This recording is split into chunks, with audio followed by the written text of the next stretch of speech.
dia, boa tarde, boa noite. Você tá ouvindo o Movecast. Eu sou o Kennedy e menino veste azul e menina veste rosa. Olha só, meu nome é Davi e no início criou Deus macho e fêmea. Eu sou o pastor Adriel Lemos e, claro, sou a favor da família. Ah, gostaram? Ficou top. Tô bom.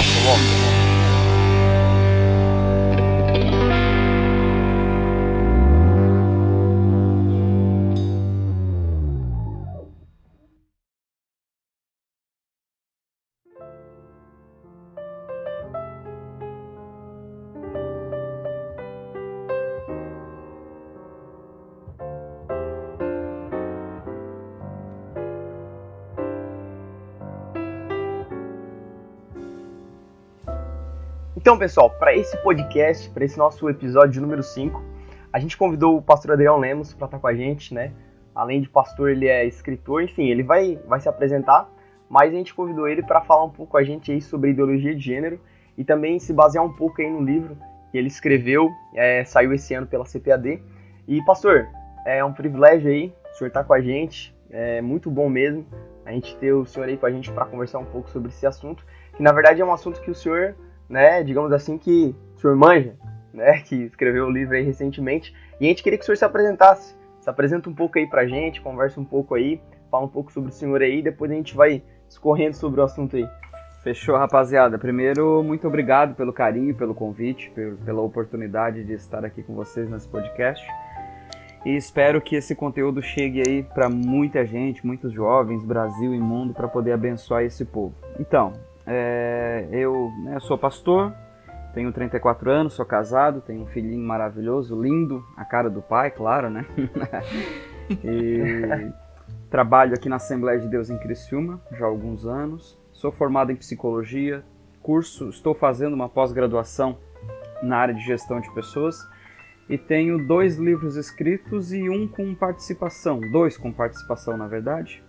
O primeiro livro eu escrevi para jovens e adolescentes, o GPS do Adolescente Jovem Cristão, um livro chamado Virar a Cabeça, foi um conteúdo bem legal, em que eu escrevi junto com um amigo, Dr. Rodrigo Assunção, psiquiatra de Joinville, e o livro foi escrito por mim, psicólogo, por ele, psiquiatra, então o próprio título já fala o tom da loucura, né?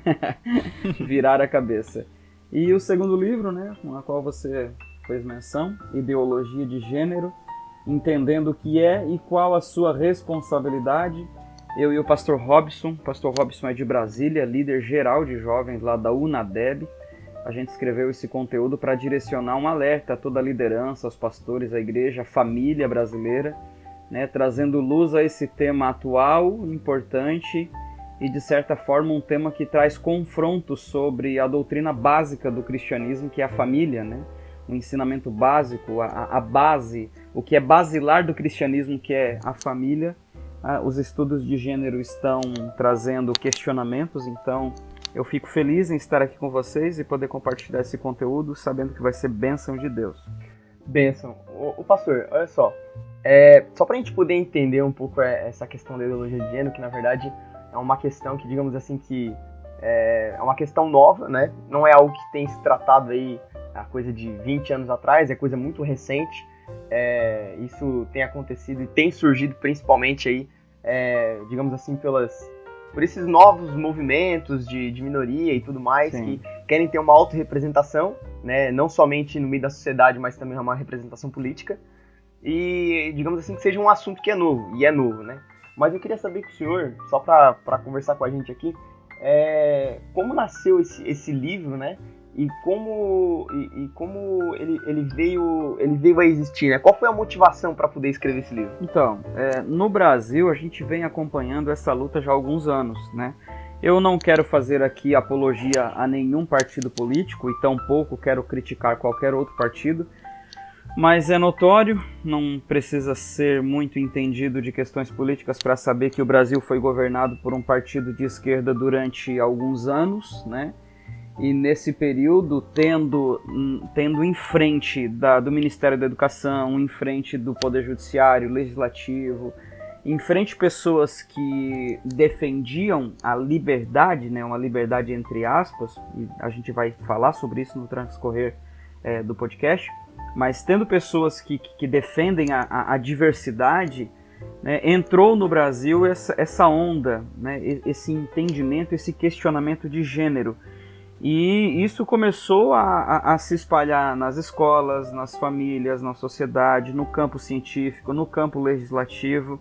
Né? E percebendo isso como pastor, como escritor, como pesquisador, como leitor, né? Eu gosto muito de ler, percebendo isso eu comecei a reunir alguns materiais, comecei a ler, a conversar e a dialogar com alguns amigos, né? A psicóloga Marisa Lobo, por exemplo, ali do Paraná, que é uma defensora ferrenha da família, luta contra as questões de ideologia de gênero, e principalmente também percebendo uma lacuna na literatura cristã no Brasil sobre esse tema, muito em especial na CPAD, né, foi onde lá em 2014, 2015 mais ou menos, eu e o pastor Robson, né, nós juntos em São Paulo, numa conferência que teve de líderes, nós fizemos parte de um debate acerca desse assunto. A gente fez ali um painel, né, uma espécie de mesa redonda, em que estava ali a liderança do Brasil inteiro, estava ali também o pastor Ronaldo Rodrigues, que é o diretor-geral da CPAD, e nesse bate-papo, tanto eu quanto ele, nós somos muito felizes na explanação do tema.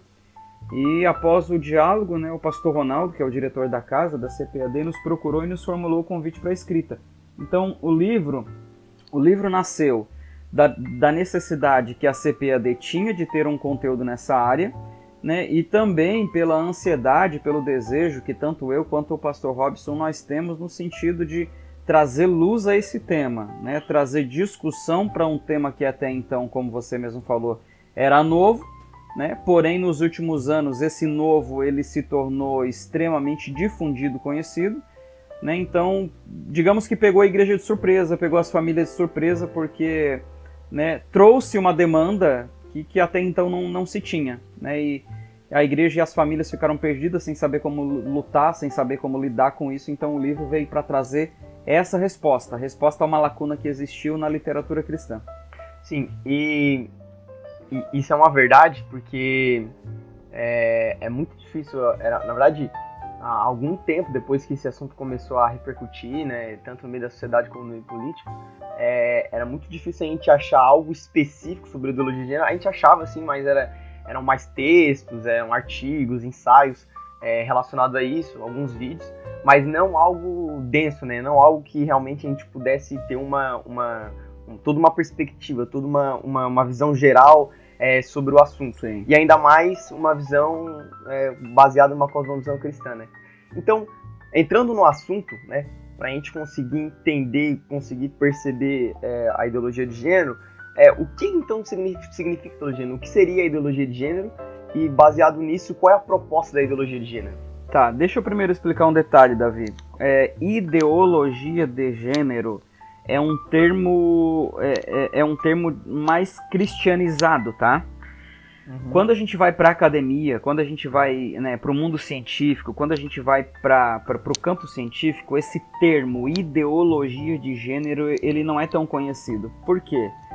Porque esse termo ideologia de gênero ele foi cunhado, ele foi criado, né, por grandes líderes no Brasil. Eu acho que não tem problema citar nomes aqui, né? Silas Malafaia, pastor Josué Gonçalves, né? A própria Marisa Lobo, como eu já fiz menção, o Dr. Guilherme Shelby, que é um procurador da República conhecido na defesa da família também. Então, nomes como estes cunharam esse termo ideologia, por quê? Porque a ideologia nada mais é do que um entendimento, um caminho, né? um conjunto de ideias que formulam uma teoria. Ideologia é isso, tá? Sim. Então, no campo científico se fala de gênero, tá? Então, quando alguém diz assim, eu não consigo, que nem você falou, eu não consigo encontrar muitos materiais sobre isso, porque de fato, na nossa perspectiva cristã, até hoje não tem muita coisa. Mas quando a gente vai para os estudos de gênero, aí sim, aí já existe há alguns anos, de uns 15, 20 anos para cá, né, um conteúdo que vem crescendo cada vez mais na academia, no mundo científico, pesquisas, né, artigos científicos e demais materiais. Então, o que é, né, respondendo a sua pergunta, o que é a ideologia de gênero? É um conjunto de ideias, pressupostos, né, são crenças que levam a acreditar que, de maneira muito simples, de que o homem não nasce homem, mulher não nasce mulher, né? Mas vamos lá, deixa eu explicar porque isso aqui também é muito amplo. A ideia de Judith Butler, que é uma das precursoras dessa linha científica, é que biologicamente, sim, nós nascemos homens e mulheres, né? Porém, quando falamos não de questões biológicas, mas de questões sociológicas, né, de questão psicológica, cada um tem a liberdade, na verdade, de se definir homem ou mulher, né? Então, de certa forma, é como se o biológico fosse deixado de lado para que a questão sociológica, para que a visão de mundo, para que a minha própria visão do eu reinasse sobre a minha própria biologia, né? Então, a ideologia de gênero é isso, é uma descrença, né? É uma descrença acerca dos papéis masculinos, acerca dos papéis femininos, né? E como algo que é bem discutido é o seguinte, a discussão de gênero, ela vem trazer um certo discurso de respeito, de igualdade, né? Só que quem conhece a fundo a teoria, quem busca de fato conhecer o que busca esse movimento, começa a compreender que o que eles querem não é igualdade, é superioridade, né? Não buscam de fato a igualdade de gênero e buscam sim uma supremacia de gênero. Então por isso que não apenas eu, grandes líderes brasileiros, por isso que muitos pastores, né, batem de frente com os estudos e com a teoria de gênero, porque primeiro ela ataca de forma muito direta a base do cristianismo, que é a questão família, né, que é a questão da criação de homem e mulher. Existe até uma brincadeira, né, que a gente fala que Deus criou Adão e Eva e não Adão e Ivo, né? Então, essa teoria Ai, meu Deus. Ela justamente tenta desconstruir a base do cristianismo, que é a família, que é o homem, que é a mulher, que é a relação sexual natural, heterossexual, né? Então, Sim. Ideologia de gênero é isso. Pastor, antes da gente continuar, só perguntar, o Kennedy, tens alguma coisa pra agregar aí? Não, vai indo, que depois eu Tranquilo? me intrometo nisso aí. O senhor falou muito aí sobre a questão da ideologia, né? Sim. E a ideologia, esse termo foi cunhado principalmente aí por algumas lideranças evangélicas, né? Sim. Para poder entender a questão de gênero como uma maneira de, como o senhor disse, uma maneira de algumas minorias quererem ter um poder a mais sobre os outros para querer impor as suas ideias e tudo mais. Exato. Antes da gente entrar nessa questão, eu percebo que tem muitos mitos que rodeiam essa questão, né, da ideologia de gênero. Sim. Me veio à memória agora aquela famosa cartilha gay, né? Sim. Que o nosso então presidente, quando era deputado, ele apelidou como Kit gay. o kit gay, né? Foi. né? Eu queria que o senhor discorresse um pouco sobre isso, falasse um pouco sobre essa questão, né, da cartilha gay, do kit gay e tal. Sim. E explicasse pra gente essa questão do kit gay e se tem mitos que rodeiam a teoria do gênero, né? Sim. Essa questão do gênero, o que é verdade e o que não é verdade em relação a isso. Porque a gente viu muito dessa cartilha, muito desse material, mas no fundo a gente não se tem muito acesso a isso, né? Sim. Mas a gente queria saber se realmente o que é verdade e o que não é sobre isso, o que realmente contém, o que não contém. Então, sobre essa questão da cartilha gay, a gente precisa entender uma coisa, viu, Kennedy e Davi? Existe um detalhe importante. Os estudos de gênero, quando a gente fala de academia, quando eu falo de academia, não é lá levantar peso, né? Quando eu falo de academia, é o mundo científico, né? São Sim. pesquisas, enfim. Quando a gente fala de gênero na academia, né, a academia trata isso como de fato um estudo na busca igualitária. Porém, existem muitos movimentos minoritários, como você mesmo fez menção, que se embebedam desse estudo, se alimentam desse conteúdo e acabam deturpando. Por exemplo, se você me perguntar se Judith Butler é a favor da cartilha gay, eu provavelmente vou dizer que não. Claro que eu não posso afirmar. Mas em momento nenhum ela fala sobre essas questões da questão homossexual. Inclusive, é até importante fazer menção disso. Existe até mesmo uma diferença na questão homossexual da questão de gênero, tá? Porque as questões de gênero, elas estão muito acima dos interesses homossexuais. As questões de gênero, elas avançam, elas são um patamar acima, elas são na prateleira de cima dessa briga pelo direito dos homossexuais, da minoria LGBT, entendeu? LGBTS, QS, enfim. Então, existem muitos mitos, sim, porque uma coisa são os estudos da academia, ciência, outra coisa são esses movimentos sociais, né, que tomam uma bandeira do gênero, mas na verdade para poder lutar por seus próprios interesses, mais ou menos dessa forma, né? Como, por exemplo, é o que você acabou de fazer menção. A cartilha gay, né, ela foi induzida por um grupo de pessoas que justamente queria trazer goela abaixo da sociedade essa visão de normalidade acerca da homossexualidade, né? E existe uma coisa que nós pastores, né, a gente sempre trata muito isso, que existe sim o respeito com relação à orientação sexual das pessoas.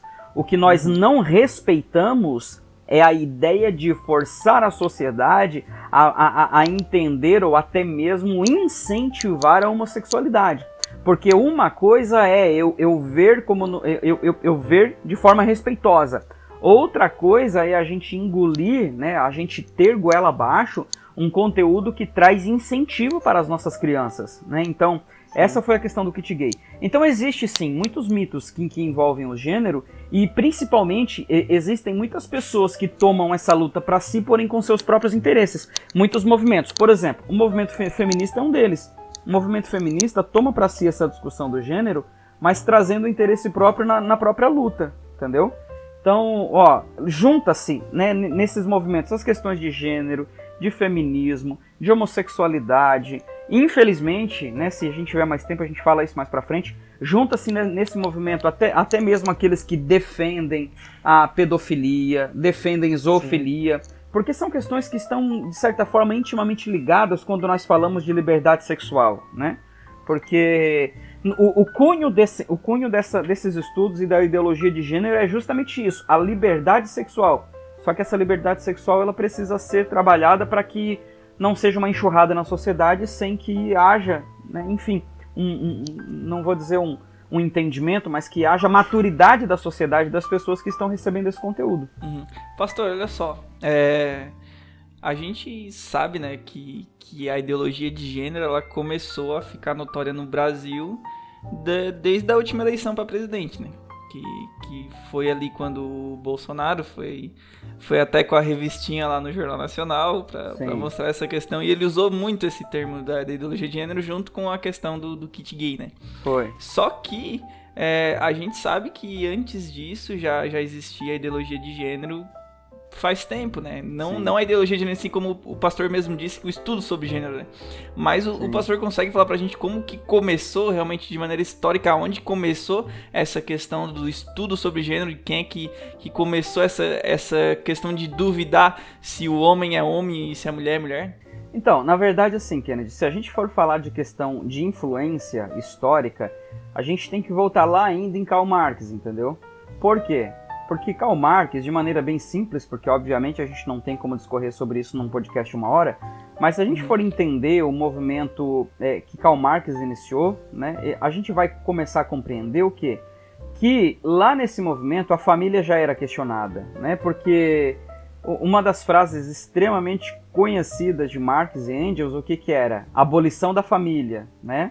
A Revolução Industrial que eles tanto... Né, aquele período da Revolução Industrial, na verdade, houve muito esse movimento de Marx, de Engels e de outros filósofos, outros historiadores, pessoas que participaram desse movimento, para trazer o quê? Trazer a abolição da família. Por quê? Porque na visão deles, o sistema capitalista se alimentava da burguesia e a burguesia se alimentava da estrutura familiar. Na visão de Marx, a família perfeita, pai, mãe e filho, que era a opressora da sociedade em virtude do capitalismo. Ou seja, o capitalismo trabalhava para manter a estrutura bonitinha familiar da burguesia. Então, na visão de Marx, qual era a ideia? Era abolir a família, né? Tanto que a célebre frase dele é: abolição da família. Até os mais radicais ficam indignados diante desse desígnio infame dos comunistas. sobre que fundamentos repousa a família atual, a família burguesa? No capital, no ganho individual. A família na sua plenitude só existe para a burguesia, mas encontra o seu complemento na supressão forçada da família para o proletário na prostituição pública. Isso aqui é a frase de Engels. Então veja que lá em Engels, né, já começou essa ideia de destruição da família. Depois veio os movimentos feministas, né? Veio esse discurso marxista. Veio outros movimentos filosóficos que vieram desconstruindo a questão da sexualidade, a questão familiar, essa questão pai, mãe e filhos, né? Então, já desde lá isso vem. Quando a gente chega ali na década de 50, na década de 70, né, começa-se esses estudos em busca desse entendimento sociológico do homem e da mulher, que é onde Judith Butler, ali por volta de 80 e 90, que ela consegue estruturar melhor as suas ideias, né, Judith Butler consegue organizar as ideias num grande estudo em que ela faz esse questionamento acerca do gênero, né? E tanto que o livro dela, conhecidíssimo, deixa eu pegar porque eu já separei aqui, o livro dela, que é Problemas de Gênero, Feminismo e Subversão da Identidade, traz justamente toda essa pesquisa, todo esse arcabouço acadêmico que ela preparou para quê? Para desconstruir a ideia de que homem nasce homem e mulher nasce mulher, né? E para construir uma ideia de que esses papéis sociais de feminino e masculino são construídos na cabeça dela, né? Ou deixa eu mudar minha frase para eu não ser tão preconceituoso, porque essa coisa de cabeça dela é meio preconceituoso, né? Mas os estudos dela trazem essa visão, né? A visão de que, socialmente, homem ou mulher, eles são iguais, né? Não socialmente, mas também de forma ampla na questão da sociedade. E, deixa eu abrir um parênteses, né? O que a gente sabe que não é verdade, porque a biologia masculina e feminina é totalmente diferente, e essa biologia, ela traz diferenças sociológicas também, ela traz diferenças com relação à identidade de gênero também, né? Então, respondendo à tua pergunta, a ideologia de gênero é uma discussão nova, porém é algo que já vem lá de Karl Marx, lá do século XIX, né? Lá de 1800 e lá vai cacetada, que eu não lembro bem agora, mas já vem lá de antes com o movimento feminista, né, com movimentos libertários, já vem com o movimento homossexual. Então, digamos que todos esses movimentos, eles foram criando a base para o que existe hoje de ideologia de gênero. Ô pastor, só toda essa questão de movimentos de liberdade sexual, né, feminismo e tudo mais, eles trouxeram, como o senhor disse, muita dúvida em relação a isso, porque, por exemplo, na Suécia, se eu não me engano, não lembro se foi ano passado, não me lembro agora quantos anos faz, que a Suécia aprovou a ideologia de gênero, tanto que eles mudaram até pronome de tratamento, não usa mais ele e ela, usa pronome de tratamento, banheiro unissex e tudo mais, né? Então, é interessante porque tudo que o senhor tem falado aí só prova uma coisa, que tem uma frase de um teólogo, um grande teólogo católico, que ele diz que chegará o dia em que teremos que provar que a grama é verde, né? Chegará o dia que a gente vai ter que provar que homem é homem e que mulher é mulher. Não basta apenas falar. Sim. Tem que explicar o óbvio, tem que provar que o óbvio é óbvio. Sim. Então, é muito assim, chega a ser assustador, porque não se trata assim apenas de uma questão, digamos assim, teórica ou acadêmica. Se trata de uma coisa que é intrínseca ao ser humano, é uma coisa muito óbvia, é uma coisa basilar, né? Sim. Então, isso de alguma maneira traz muita confusão. Agora, a gente indo para outra parte, né? A gente queria saber com o senhor se o cristão ele pode ser adepto da ideologia de gênero, e se ele não pode, por que ele não poderia? Então, não, né? Ele não pode. Não pode por quê? Porque conforme a gente já tem trabalhado até aqui, desde o início do podcast, o princípio básico dessa teoria de ideologia de gênero é justamente a desconstrução do papel masculino e feminino, né? Porque, repito, para ficar isso bem claro, nas palavras de Judith Butler, a mulher não nasce mulher, ela torna-se mulher, né? O homem não nasce homem, ele torna-se homem, né? Uma construção social, no caso, Exato, né? é uma construção social. Na verdade, assim, são papéis sociológicos, são papéis, são construídos ao longo da vida. né? E nos discursos, enfim, na teoria, não apenas dela, mas de outros teóricos da área, a questão biológica é apenas uma questão genética, né? Então, o que acontece? Não há como um cristão concordar com essas falas sendo verdadeiramente um seguidor de Cristo. Por quê?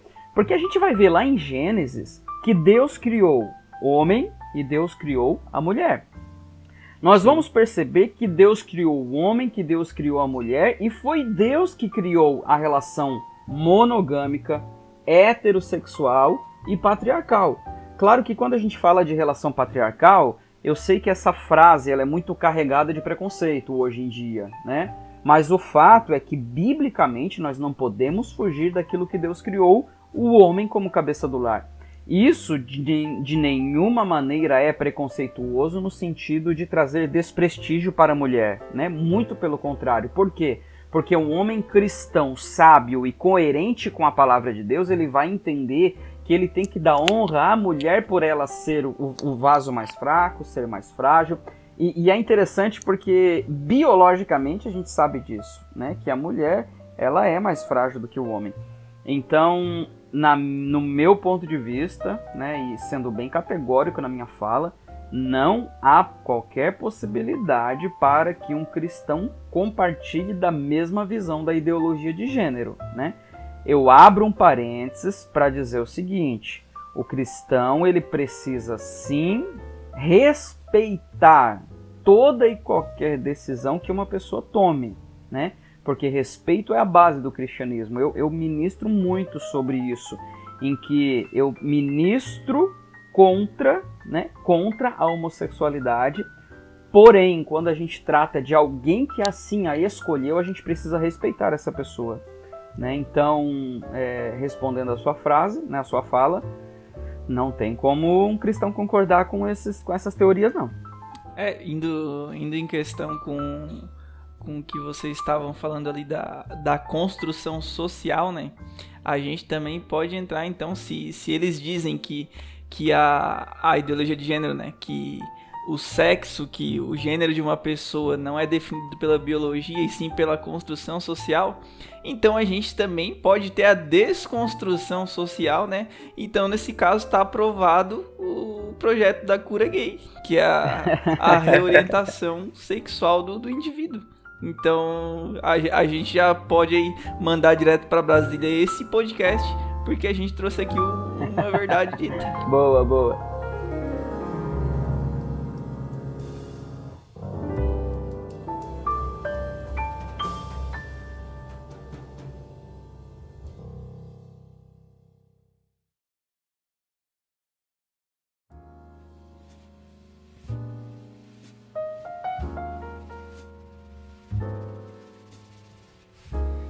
Então a gente já entendeu ali a questão da ideologia de gênero, o que ela é, né, o que não é, como começou, tudo mais, qual o papel do cristão nessa questão. Mas daí a gente também, agora a gente pode abranger como a ideologia de gênero propõe que o gênero vai ser definido pela construção social do indivíduo, né? Então tá ligado diretamente ao lado psicológico da pessoa, né? E daí a gente queria saber de ti, pastor, qual que é a consequência psicológica que a ideologia de gênero vai trazer para as pessoas? Então, há uma consequência, Kennedy, no seguinte sentido. Na verdade, o que esse movimento busca é trazer de forma muito maçante a discussão do tema, porque no entendimento deles, quanto mais discute-se, né, maior amplitude há, maior entendimento, e na visão deles, maior respeito há. Só que o fato é que essa ideologia, esses pressupostos, né, que essas discussões de gênero estão trazendo, elas são muito, muito perigosas para a família, para as igrejas, para os adolescentes e para as crianças, né? Por exemplo, vou dar um exemplo aqui, que é algo que inclusive a gente estava conversando, acerca das crianças, né? Algumas crianças hoje, né, dependendo da escola e do perfil ideológico da escola, começam já a ter aulas de educação sexual ainda muito, muito cedo, e não é apenas a questão da idade, mas é a questão da estrutura e principalmente o conteúdo ministrado, né? A gente falou sobre cartilha gay, E essa cartilha, ela não era preparada para adolescentes, ela era preparada para crianças na primeira infância. Na primeira infância não, desculpa. Nos primeiros anos de educação. Crianças de 5, de 6, de 7 anos de idade. Né? Então, como psicólogo, eu posso afirmar que essas crianças com 5, 6 e 7 anos de idade ainda não têm estrutura emocional e não têm maturidade para receber uma carga de informações muito aberta, digamos dessa maneira. Uma discussão muito aberta acerca da homossexualidade, né? E, infelizmente, o que esse movimento busca é justamente isso, é trazer já a discussão quanto mais cedo, porque no entendimento deles isso traz respeito. Só que o fato é que isso não traz respeito, isso traz confusão, né? Confusão. No Brasil, eu até não vou ter números aqui agora, seria o correto eu apresentar números, mas eu não tenho. No Brasil, a gente percebe que nos últimos anos, muitas crianças vêm procurando consultórios de psicologia com confusão na sua identidade sexual, né? E por quê? Porque, de fato, há essa desconstrução do papel masculino, do papel feminino, né? Há um incentivo exacerbado, um incentivo exagerado na questão da homossexualidade, na questão da bissexualidade, né? Porque quando a gente fala de gênero, conforme eu falei, né, no bloco anterior, a gente não está falando apenas de homossexualidade, a gente não está falando apenas de relações homossexuais, a gente está falando de algo muito, mas muito, muito, muito amplo. Existem dezenas de possibilidades sexuais de acordo com as teorias de gênero, né? Eu vou citar uma, por exemplo. Né? Eu vou citar para não mencionar ninguém, né? Não vou falar do Kennedy e do Davi para não dizer, né? Para não falar nada aí contra eles. Eu posso nascer, suponhamos que eu nasci homem, né? E de fato nasci, claro, né? Sou homem. Mas nasci homem. Porém, né, a minha identidade social, a minha construção social é mulher, né? Então eu sou uma mulher num corpo de homem. Só que essa mulher, ela é homossexual, né? Então, o que acontece? Essa mulher homossexual, né, ela vai se relacionar com uma outra mulher. Até aí tudo bem, vocês entenderam, né? Sim. Só que o fato é que biologicamente eu sou homem, né? Então, a minha relação vai ser uma relação de homem e mulher, porém uma relação homossexual, pelo fato de que a minha identidade social e a minha identidade sexual é feminina, né? Essa é uma das possibilidades. Existem dezenas de outras possibilidades, né? Porque eu posso ter nascido num corpo de homem e ser bi, me relacionando com homem, me relacionando com a mulher. Eu posso ser homo, me relacionando com uma mulher que se identifica como homem. E aí entram dezenas de possibilidades. E isso traz uma confusão muito grande para a sociedade, para as famílias, para as crianças. Né? Então, respondendo à pergunta, existe sim um prejuízo, uma consequência psicológica para crianças, para adolescentes, para famílias, principalmente para os adolescentes que saem da fase da infância, entram na adolescência solidificando, porque eles já vêm construindo o seu papel sexual já desde a infância, mas é na adolescência que se consolida. Então, é muito comum hoje, e não precisa ser um grande pesquisador para saber, é muito comum hoje nós termos adolescentes homossexuais, né? A gente vê muitos adolescentes homossexuais que depois de alguns anos ou depois de alguns meses optam pela relação natural, pela relação heterossexual, porque nesse momento da descoberta da sociedade, da sexualidade, né, eles são bombardeados por inúmeros incentivos. A gente até não falou sobre isso, né? Depois pode dar uma pincelada a mais, ou por nada tá na pauta de vocês depois, mas enfim, né? É televisão, é rádio, é rede social, é livro, é séries, né? Então, tudo hoje bombardeia a sociedade com essas informações de gênero e homossexualidade para trazer normalidade. Mas de normalidade não tem nada, porque desconstrói o papel mais básico da humanidade, que é homem e mulher.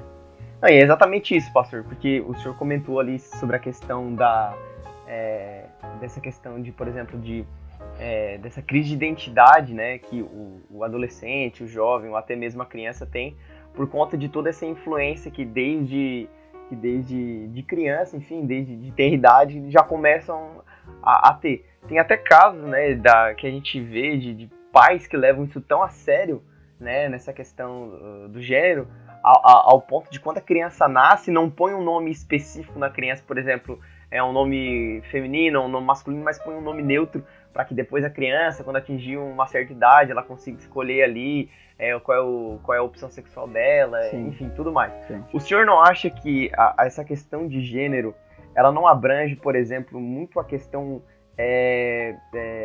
de deturpação sexual, por exemplo? Porque, seguindo a lógica, né, se é uma construção social, significa que, por exemplo, o senhor disse ali que, por exemplo, eu tá no corpo de homem, mas gosta de homem, né, e tudo mais. Então, por exemplo, se uma pessoa fala assim, não, eu sou um homem, mas eu gosto mesmo de criança, vamos supor, eu gosto mesmo de animal. Então isso não traz todo um leque assim de perversão, de estupro, de pedofilia, zoofilia, enfim, tudo mais sobre essa deturpação, no caso? Traz sim, Davi. Inclusive, há algumas linhas, né, aí são linhas não científicas, tá? Mas há alguns movimentos que buscam a liberdade sexual infantil, inclusive, tá? Nossa. Sim. Porque hoje, né, de acordo com a nossa Carta Magna, de acordo com a nossa Constituição, né, a questão da sexualidade ela é entendida de maneira consentida acima de 16 anos de idade. Né?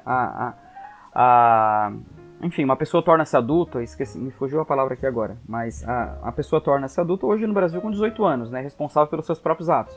Mas a partir de 16 já há um entendimento acerca da questão da sexualidade. Porém, há algumas discussões, né, houve já discussões, inclusive, até no campo legislativo sobre isso, de se diminuir essa idade, né, e há até mesmo algumas pessoas que defendem a liberdade sexual, até mesmo de crianças, inclusive. Né? Eu estou falando a princípio da adolescência, mas há aqueles que entendem e que defendem a liberdade sexual até de crianças. E aí entra o que você falou. Por quê? Porque ninguém me tira da cabeça que o pano de fundo disso acaba sendo a questão justamente da pedofilia. Porque uma vez que é liberta a criança, né? Ou deixa eu mudar essa frase, porque essa frase parece que a criança está presa, né? Mas não.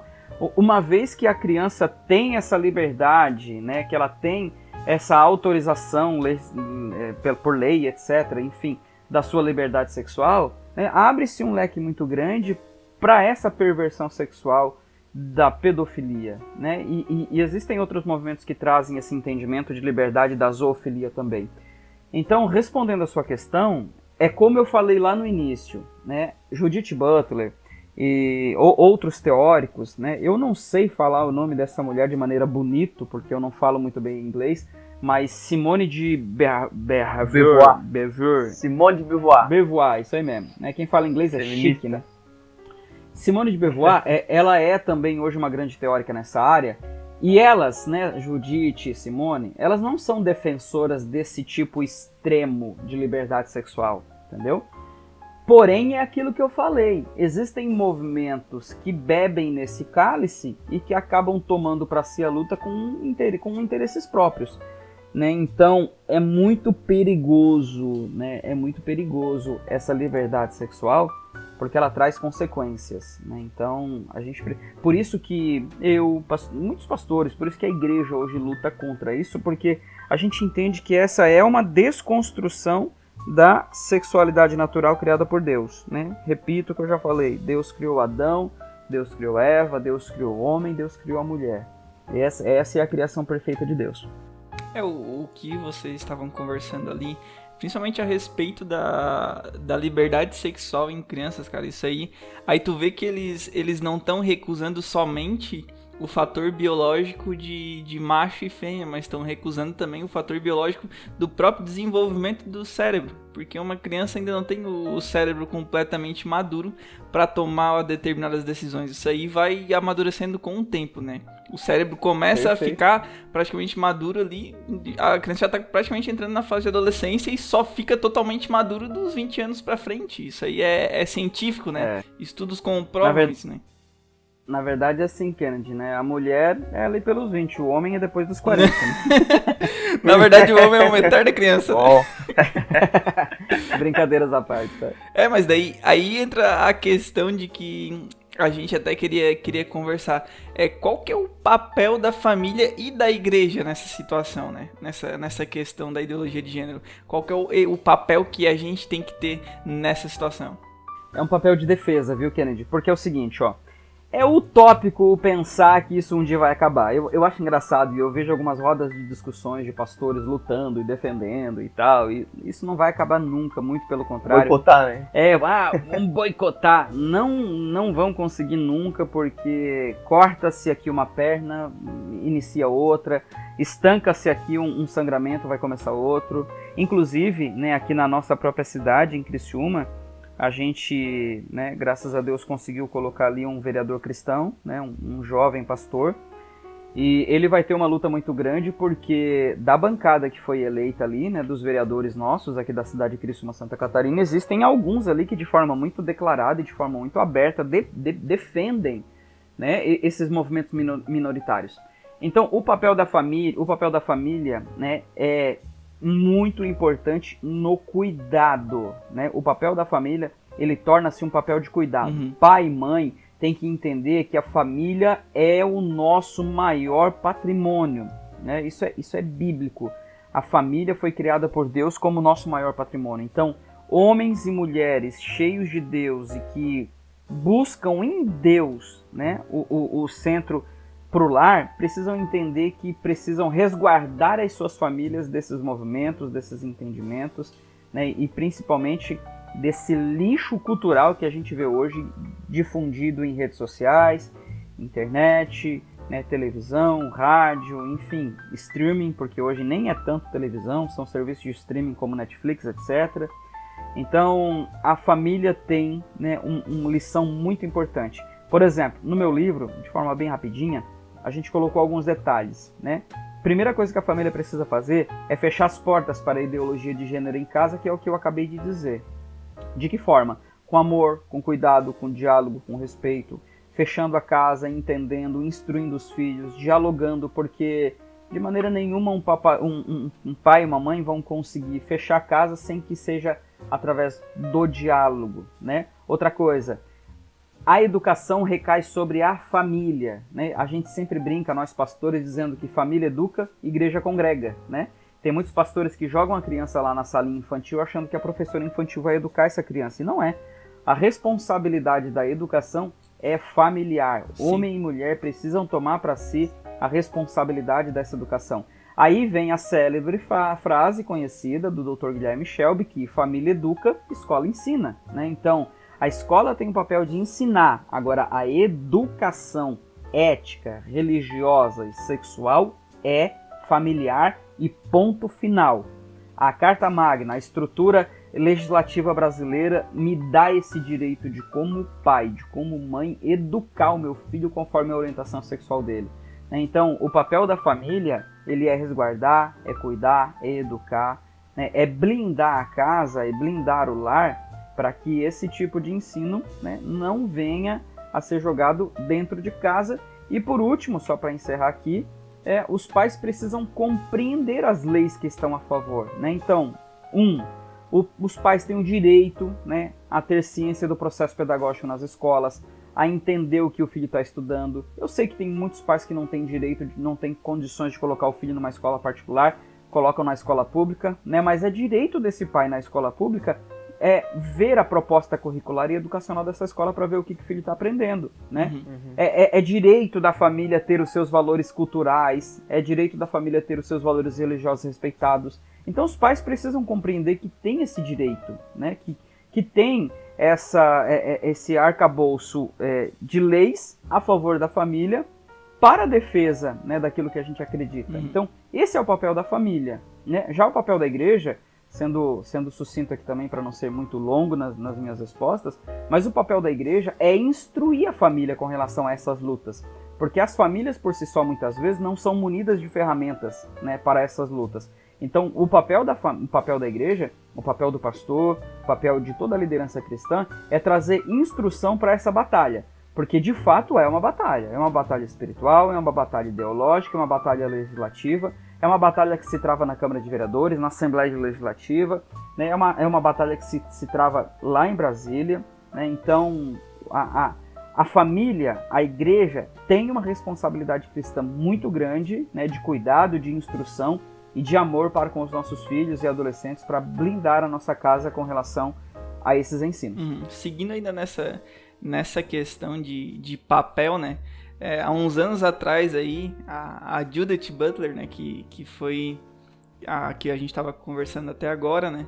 Ela ia vir aqui no Brasil e daí fizeram um abaixo-assinado para que ela não viesse pro Brasil, porque as pessoas não queriam aceitar ela aqui no Brasil.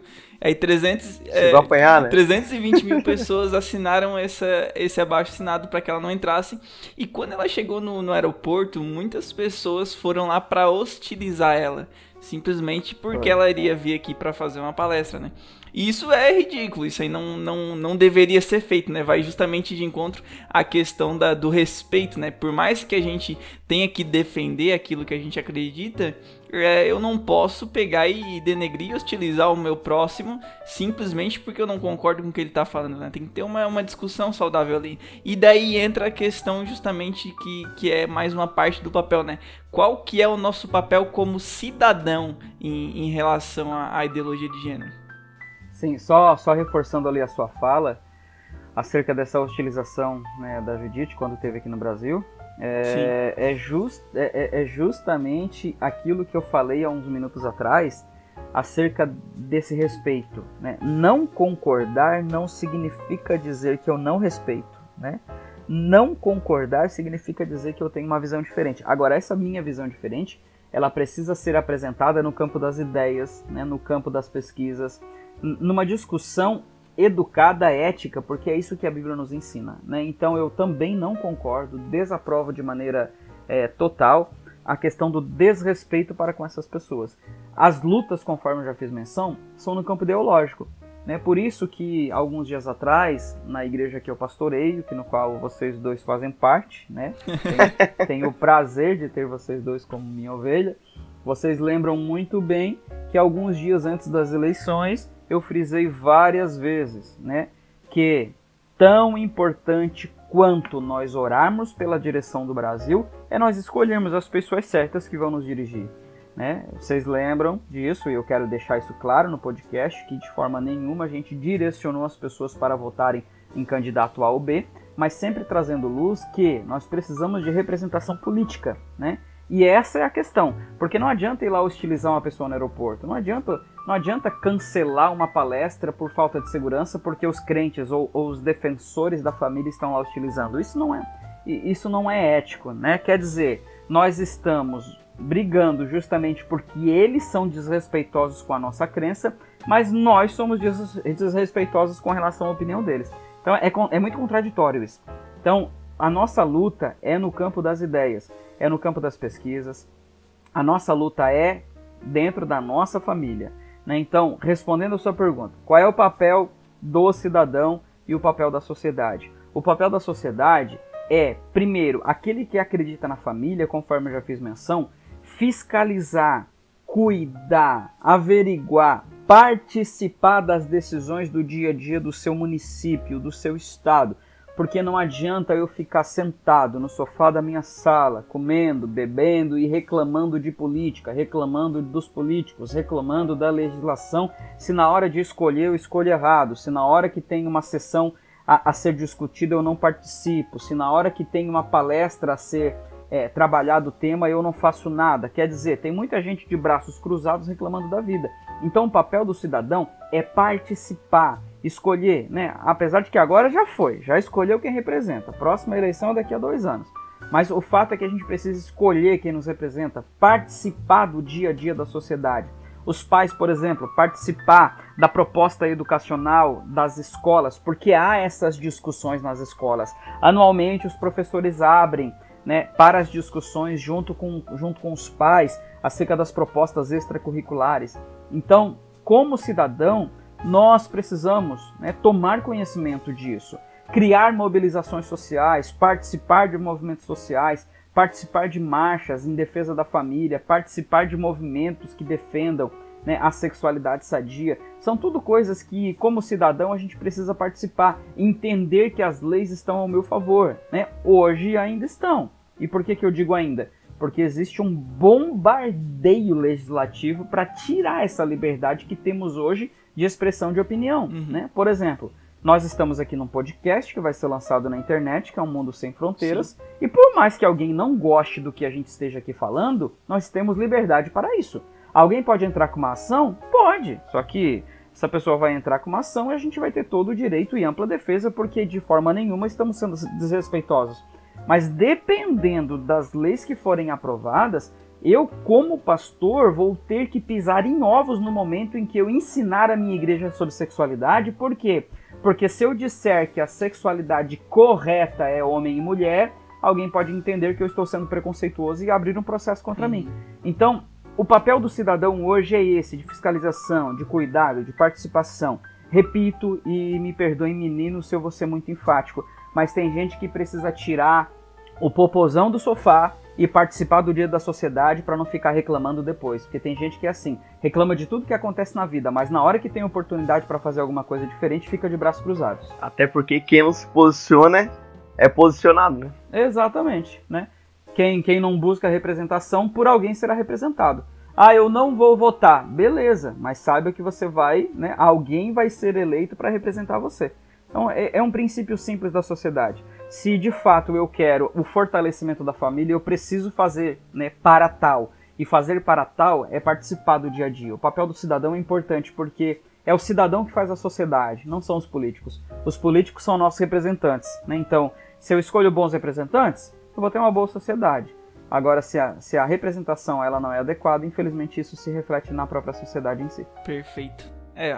Acho que deu pra gente explanar bem aí a questão da ideologia de gênero, né?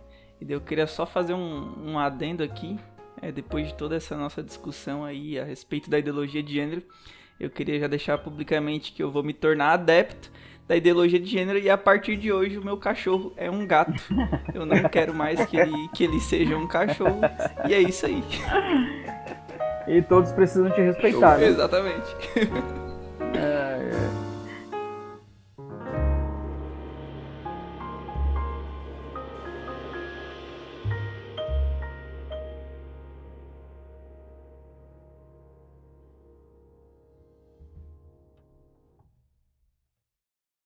Rapaziada, então é o seguinte, para fechar as minhas falas aqui, deixar, né, apenas... Eu quero deixar aqui uma frase do meu livro, né, para discussão futura, né, e até mesmo para reflexão de quem está nos ouvindo.